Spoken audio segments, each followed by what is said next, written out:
భారతదేశంలో సినిమాకి క్రికెట్కి ఉన్న క్రేజ్ వేరే వాటికి లేదండి. అంత క్రేజ్ ఉంది. వీటిని రెండు మతాలుగా ఎప్పటి నుంచో అంటారు. ఐపీఎల్ స్టార్ట్ అయిందంటే సగం భారతదేశం ప్రజలు, యువకులు అందరూ టీవీల ముందు కూర్చుంటారు, స్టేడియంలలోనే ఉంటారు. మన వాళ్ళకి క్రికెట్ అంటే ఎంత పిచ్చో మనం అర్థం చేసుకోవచ్చు. సో ఇప్పుడు మ్యాటర్ ఏంటంటే, క్రికెట్లో ఎలాంటి స్కామ్స్ జరగలేదా ఇప్పటిదాకా? అసలు ట్యాంపరింగ్ జరగలేదా? క్రికెట్ అనే అంశం మీద ఎలాంటి వివాదాలు లేవా? ఇలాంటి విషయాలు ఇప్పుడు ఈ వీడియోలో పూర్తిగా తెలుసుకుందాం. ఇప్పుడు నేను గతంలో జరిగిన కొన్ని విషయాలను మీ ముందు పెడతాను. నేను ఏ టీంకి కానీ ఏ ప్లేయర్కి కానీ సపోర్ట్ చేయట్లేదు. అసలు క్రికెట్ అంటే ఐపీఎల్ అనే స్థితికి ఐపీఎల్ ఎదిగిపోయింది. ఒక్కో టీం 200 కోట్ల దాకా ఈ ఐపీఎల్ కోసం ఖర్చు చేస్తుంది అని ఒక సర్వే. అయితే ఐపీఎల్ కప్పు గెలిస్తే ఇచ్చే ప్రైజ్ మనీ 20 to 25 crores మాత్రమే. 20 to 25 crores గెలవడానికి టీమ్ ఓనర్స్ 200 crore రూపీస్ ఎందుకు ఖర్చు చేస్తున్నారు? వీళ్లకు అసలు డబ్బులు ఎలా వస్తున్నాయి? టికెట్స్ అమ్మడం ద్వారా డబ్బులు వస్తాయి. అది కేవలం 10% మాత్రమే. శాటిలైట్ రైట్స్ నుంచి వీళ్ళు 50% దాకా సంపాదిస్తున్నారు. అంతేకాదు sponsors like DLF, Vivo, Pepsi, Tata ఇలాంటి బ్రాండ్స్ వల్ల డబ్బులు ఫ్రాంచైజీలకు ఇస్తాయి. అంతేకాకుండా యాడ్స్ ఓవర్ కి మధ్యలో కొన్ని సెకండ్లలో వేసే చిన్న బ్రాండ్ యాడ్స్ కి కూడా చాలా చార్జ్ చేస్తారు. అంతేకాదు బ్రాండ్ ప్రమోషన్స్, టీమ్ ప్లేయర్స్ వేసుకునే జెర్సీ మీద యాడ్స్, హోర్డింగ్స్ నుంచి కూడా రెవెన్యూ వస్తుంది. ఇది ఐపీఎల్ కి డబ్బులు వచ్చే ప్రాసెస్.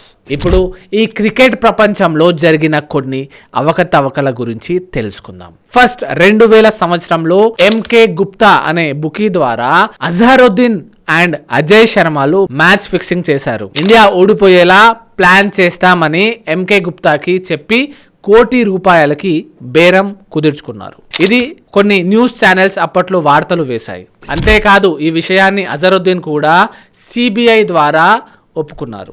దీనికి తనకి క్రికెట్ లైఫ్ బ్యాన్ బీసీసీఐ విధించింది.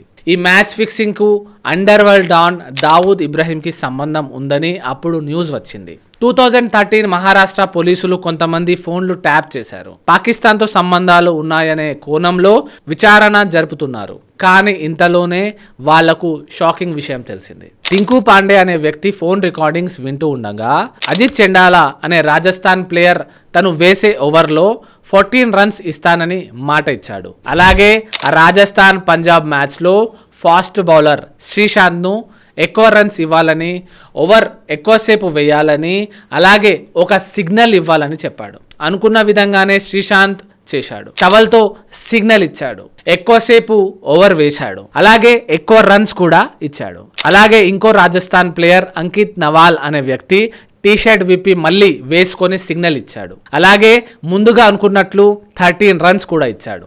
మ్యాచ్ అయిపోయిన వెంటనే ఢిల్లీ పోలీసులు శ్రీశాంత్ని, బుకీలను అరెస్ట్ చేశారు. ఆ టైంలోనే ఐపీఎల్ మీద అందరికీ ఇంట్రెస్ట్ పోయింది. శ్రీశాంత్ ఇంటి మీద దాడి కూడా చేశారు. ఇందులోనే ఒక వ్యక్తి ఉన్నాడు, ఇందు ధారా సింగ్. ఇతని పని ఏంటంటే ప్లేయర్స్, బుకీలకి గర్ల్స్ సప్లై చేయడం. వాళ్ళ ద్వారా బెట్టింగ్ వివరాలు తెలుసుకొని అతను కూడా బెట్టింగ్స్ వేసుకుంటాడు. విందు ధారా సింగ్ నుంచి ఇంకొక కాంటాక్ట్ బయటకు వచ్చింది. అతని పేరు గురునాథ్ మొయప్పన్. ఇతను చెన్నై సూపర్ కింగ్స్ టీమ్ కి ప్రిన్సిపల్, అలాగే బీసీసీఐ చీఫ్ శ్రీనివాస్ కి అల్లుడు కూడా. ఆయన్ని పోలీసులు అరెస్ట్ చేశారు. అలాగే రాజస్థాన్ రాయల్స్ చైర్మన్ శిల్పా శెట్టి, రాజ్ కుంద్రాలను పోలీసులు ఎంక్వైరీ చేశారు. హైకోర్టు జడ్జి గారి సమక్షంలో ఒక ఇండిపెండెంట్ ఎంక్వైరీ జరిగింది. దాంట్లో మొయప్పన్ స్పాట్ ఫిక్సింగ్ చేశారు అని తెలిసింది. దీంతో BCCI higher officials Srinivas, Sundararaman, Rajiv శుక్లాలను రిజైన్ చేసేశారు. అలాగే రాజస్థాన్ రాయల్స్ మరియు చెన్నై సూపర్ కింగ్స్ ని 2 సంవత్సరాల పాటు బ్యాన్ విధించారు. మొయప్పన్ మీద లైఫ్ టైం బ్యాన్ పడింది, కానీ మళ్ళీ వారికి క్లీన్ చిట్ ఇవ్వడం జరిగింది. అయితే వీళ్ళకి పడిన శిక్షల గురించి మనం ఇప్పుడు తెలుసుకుందాం. అజయ్ శర్మ, అజరుద్దీన్లని లైఫ్ టైం బ్యాన్ చేశారు. శ్రీశాంత్ని కూడా లైఫ్ టైం బ్యాన్ చేశారు. కానీ అతను సుప్రీంకోర్టుకి వెళ్ళి పోరాడాడు. దాంతో లైఫ్ టైం బ్యాన్ కాస్త 7 సంవత్సరాలకి తగ్గింది. అంకిత్ నవాల్ లాంటి వాళ్ళ క్రికెట్ జీవితాన్ని పూర్తిగా నాశనం చేసేసింది. కొన్నిసార్లు బీసీసీఐ బోర్డు మెంబర్స్గా రైట్ పర్సన్స్లను సెలెక్ట్ చేయలేదని క్రిటిసిజం కూడా ఎదుర్కొంది. కాకపోతే ఇక్కడ మనకి కొన్ని విషయాలు డిస్కస్ చేసుకోవాలి. స్పోర్ట్స్ని ఎంకరేజ్ చేయడంలో మిగతా దేశాలకు పోలిస్తే ఇండియాలో తక్కువ. శుభ్రంగా చదువుకుంటే మంచి ఉద్యోగం వస్తుందని తల్లిదండ్రులు చెప్తూ ఉంటారు. ఇందులో ఎవరిది తప్పు అని చెప్పలేం, కానీ స్పోర్ట్స్ దిశగా మనం యువత ముందుకు వెళ్ళాలి అని నేను కోరుకుంటున్నాను. దీనికి government, BCCI board, Indian parents అందరూ కలిసి కృషి చేయాలి. కొన్ని దేశాల్లో స్పోర్ట్స్ని కెరీర్గా తీసుకుంటే గవర్నమెంట్ చాలా ఫెసిలిటీస్ ఇస్తుంది, కానీ ఇండియాలో అలాంటి ఎంకరేజ్మెంట్ తక్కువ అని చెప్పొచ్చు. గల్లీ నుంచి ఢిల్లీ దాకా ఆడే క్రికెట్లో ఎంతమందికి సరైన స్థానం లభించింది? ఈ రోజుల్లో ఒక క్రికెట్ మ్యాచ్ గెలిస్తే దేశమంతా సంబరపడిపోతుంది, కానీ నిజమైన దేశం గెలుపు కేవలం ఒక ఆట గెలవడం కాదు. మనం ప్రతి ఆటని ఒక ఆటలానే చూడాలి. క్రికెటర్లను ఒక రకంగా, హాకీ ఆడే వాళ్ళని ఒక రకంగా చూడడం కరెక్ట్ కాదు. ఈ వీడియో ఒకరిలో అయినా ఆలోచన కలిగిస్తుందని నా అభిప్రాయం. క్రికెట్ని ఎంజాయ్ చేయండి. క్రికెట్ని కెరియర్గా తీసుకుంటే మీ ఇష్టం, బట్ క్రికెట్ బెట్టింగ్స్ జోలికి మాత్రం పోవద్దు. ఉన్న బ్యాంక్ బ్యాలెన్స్, డబ్బులు, ఇల్లు, ఆస్తి అన్నీ అమ్ముకున్న వాళ్ళను నేను చూశాను. అందుకే మీ జీవితం నాశనం చేసుకోవద్దు. బెట్టింగ్స్ జోలికి వెళ్ళకండి.